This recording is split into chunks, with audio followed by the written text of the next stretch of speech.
Talvez exista uma lição que una as notícias da semana que visitamos até aqui no programa de hoje. Nenhuma sociedade consegue defender a liberdade quando perde a coragem de reconhecer o mal e enfrentá-lo. E foi exatamente essa escolha que milhares de poloneses fizeram há 82 anos durante um dos episódios mais dramáticos da Segunda Guerra Mundial. Em 1º de agosto de 1944, milhares de integrantes da resistência polonesa iniciaram uma insurreição para libertar a capital antes da chegada do exército soviético.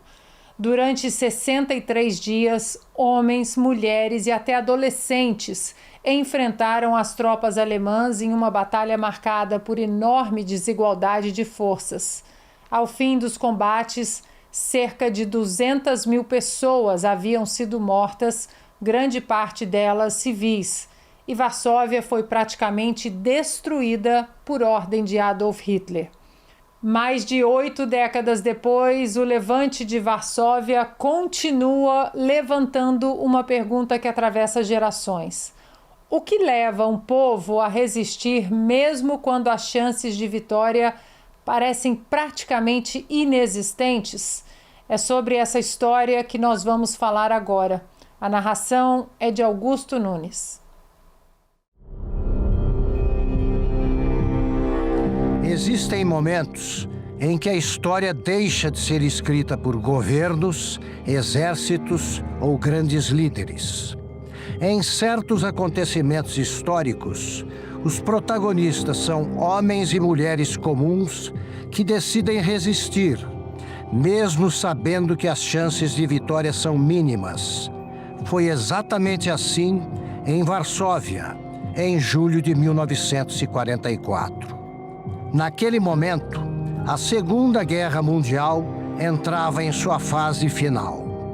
Depois de anos de ocupação nazista, o Exército Vermelho aproximava-se rapidamente da capital polonesa. Muitos acreditavam que a libertação da cidade era questão de dias. Mas havia outras circunstâncias de alta relevância. Os poloneses não desejavam apenas livrar-se da ocupação alemã. Queriam libertar Varsóvia antes da chegada dos soviéticos. Queriam reafirmar a independência da Polônia e demonstrar que o futuro do país deveria ser decidido pelos próprios poloneses e não por uma nova potência dominante. Foi com esse objetivo que, em 1º de agosto de 1944, cerca de 40 mil integrantes da resistência polonesa iniciaram o levante de Varsóvia.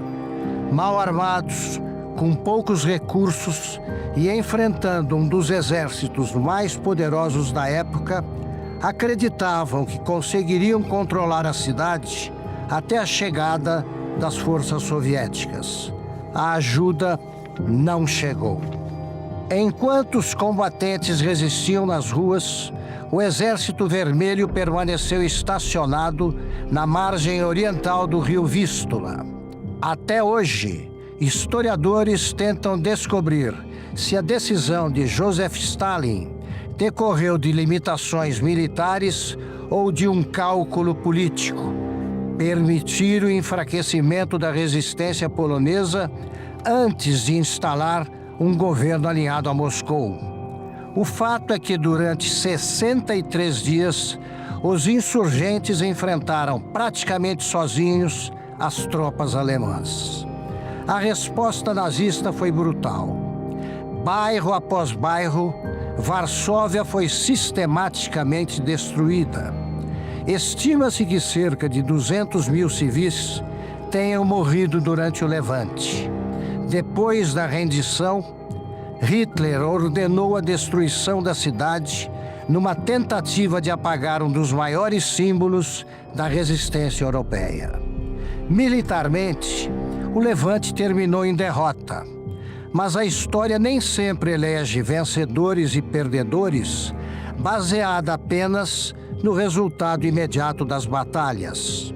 O levante de Varsóvia tornou-se um dos grandes símbolos da resistência ao totalitarismo no século XX. Seus combatentes sabiam que enfrentavam um inimigo muito superior. Ainda assim, lutaram por compreender que existem momentos em que preservar a liberdade e a dignidade de um povo se torna mais importante do que a própria sobrevivência. Mais de 8 décadas depois, Varsóvia continua lembrando uma verdade irrevogável. A liberdade tem um preço. Algumas gerações aceitam pagá-lo para que as seguintes tenham a chance de viver em liberdade.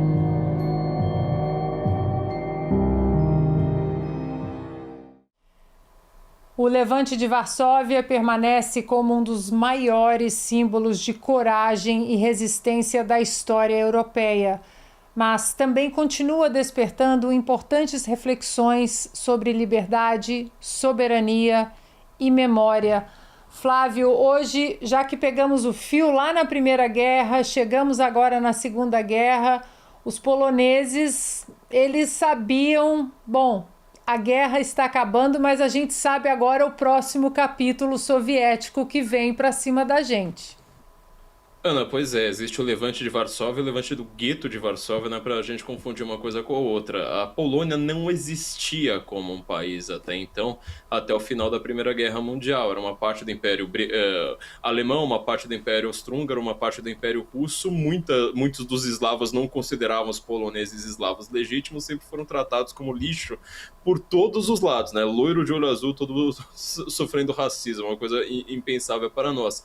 Agora, imagina a situação, você tem vários combatentes poloneses que têm que enfrentar os alemães, e os soviéticos poderiam, supostamente, essa propaganda soviética até hoje, né, dos comunistas, dar um apoio. Não, eles param antes, deixam os alemães destruírem tanto os nacionalistas poloneses, que não queriam nem fazer parte do Terceiro Reich, mas também não queriam fazer parte da União Soviética, né? E os comunistas deixaram os nazistas fazerem terra arrasada. Não, mata todo mundo. Deixa os nazistas matarem todo mundo e depois a gente vai combater só os nazistas sem precisar combater os poloneses, os nacionalistas poloneses, as pessoas que têm uma identidade própria. Quer dizer, os comunistas, a União Soviética, o papel de Stalin foi justamente fazer, assim, vamos dizer, deixar o Hitler ganhar, deixar o Hitler matar o máximo possível que ele conseguisse para facilitar seu próprio trabalho. Só que este sacrifício dos militares poloneses, ou seja, vou lutar mesmo sabendo que eu vou perder, isto é uma demonstração de moral daquele thymos grego, né? Sabe, de você ter um ímpeto, uma coragem para você deixar para a história e não pensar só na sua vitória corporal imediata naquele momento. Bernardo? Ana, toda a ideia do levante, né, da revolta ali da contra-revolução de Varsóvia, era fazer, como disse o Flávio, né, acho que daí eu posso resumir aqui numa frase bem clara, era tornar a Polônia soberana antes da chegada do Exército Vermelho para que eles recebessem os russos soviéticos como Estado soberano e impedissem a dominação.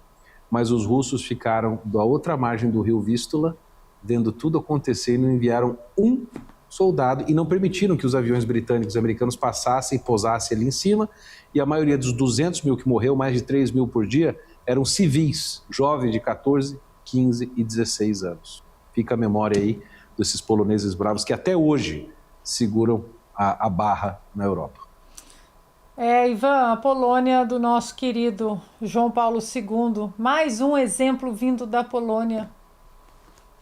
Polônia é essa que teve um míssil russo essa semana, como a gente comentou, e mais um exemplo de resiliência e aquilo que o Flávio falou, né, do compromisso com a próxima geração. Uhum. Meu corpo fica, a memória e a alma, elas ecoam na eternidade no exemplo para as próximas gerações. Hoje nós temos uma Polônia independente, uma Polônia soberana e, reparem, um dos exércitos mais fortes da Europa hoje. Isso é beber da própria fonte, isso é entender a história, Ana. É isso mesmo, Ivan, memória. Por isso nós temos muito orgulho desse nosso programa. E se você pudesse ter acesso aos bastidores do Sem Filtro e conversar direto com os comentaristas e âncoras da Oeste? Agora, isso é possível com o Clube de Membros do nosso canal no YouTube.